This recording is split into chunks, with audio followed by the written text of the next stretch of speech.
Militer Israel kembali melancarkan serangan udara intensif ke wilayah Lebanon Selatan dan BK pada akhir Juli 2025. Dikutip dari Al-Mayadin bahwa serangan ini disebut sebagai pelanggaran terbaru terhadap perjanjian gencatan senjata yang telah disepakati sejak November 2024. Beberapa kota di wilayah selatan seperti Al-Aisyah, Al-Mahmudiyah, dan Al-Jarmak menjadi sasaran utama jet tempur Israel. Di waktu yang sama, pasukan pendudukan juga menjatuhkan bom suar di atas wilayah Wazani. Serangan udara turut menyasar kawasan pinggiran kota Nabishet, Masa, dan Brital di wilayah BK. Dilaporkan bahwa serangan berlangsung selama kurang lebih 1 jam dan dilakukan secara intermittent. Pada 28 Juli malam, sebuah pesawat tak berawak Israel dilaporkan menargetkan sepeda motor di pusat kota hingga menewaskan 1 warga sipil dan melukai 4 lainnya.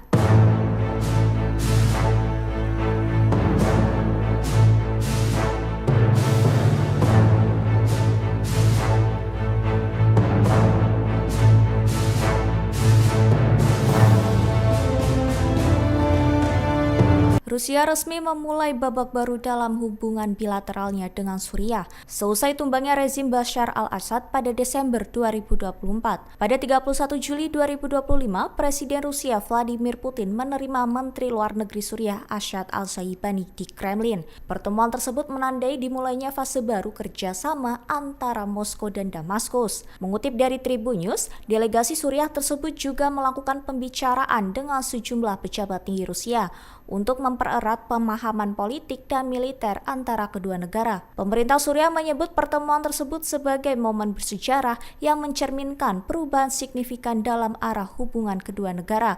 Melalui pertemuan itu, Al-Shaibani menegaskan bahwa Suriah siap memperbaiki hubungan dengan Rusia. Ia menyebut kerjasama baru ini akan dibangun berdasarkan kepentingan rakyat dan kemitraan yang seimbang.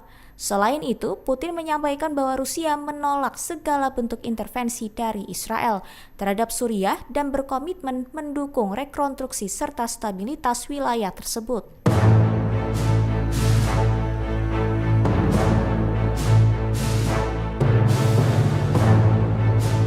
Kelompok perlawanan Hamas menyatakan siap kembali ke meja perundingan dengan Israel.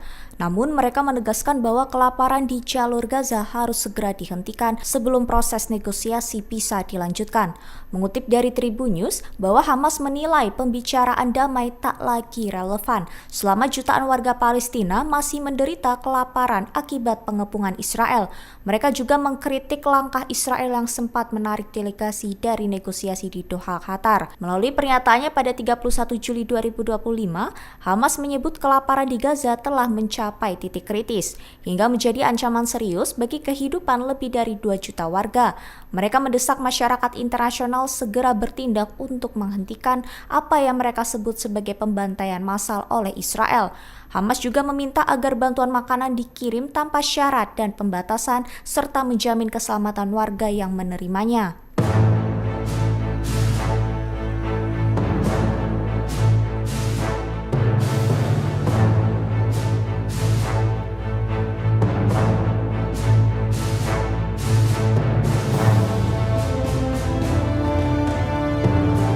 Pemimpin Ansar Allah Yaman, Sayyid Abdul Malik Al-Houthi, menuduh negara-negara Arab gagal bertindak atas kekejaman yang dilakukan Israel di Gaza. Ia bahkan menyebut kelambanan mereka menyebabkan kejahatan terus terjadi tanpa hambatan. Melalui pidato mingguannya pada Kamis 31 Juli lalu, Sayyid Al-Houthi menyebut Israel terus menipu dunia dengan dalih bantuan udara ke Gaza. Padahal, pengiriman bantuan darat jauh lebih efektif.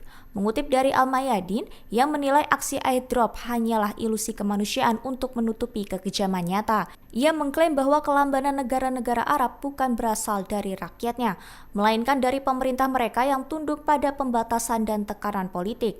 Menurutnya, masyarakat Arab bisa menekan pemimpinnya jika ada keberanian untuk bertindak kolektif. Lebih lanjut, ia menuding adanya kerjasama antara rezim Arab dan Israel dalam pertukaran informasi dan intelijen.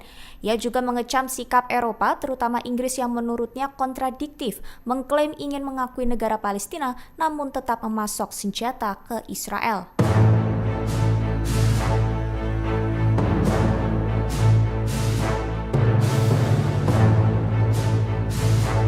Presiden Amerika Serikat Donald Trump menilai bahwa Perdana Menteri Israel Benyamin Netanyahu sengaja memperpanjang perang di Gaza untuk mempertahankan kekuasaan politiknya. Mengutip dari Ynet News pada 1 Agustus, bahwa Trump dan sejumlah pembantunya meyakini bahwa Israel sebenarnya telah mencapai sebagian besar tujuan militernya. Namun, Netanyahu diduga terus melanjutkan serangan demi memperkuat posisinya di dalam negeri.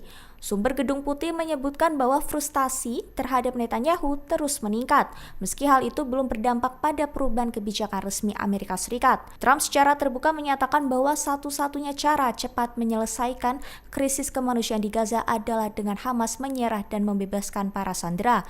Namun di balik layar, ia disebut kesal dengan sikap Netanyahu yang dinilai memperlambat proses gencatan senjata. Selain itu, Trump juga terus menyalahkan Hamas atas kegagalan negosiasi.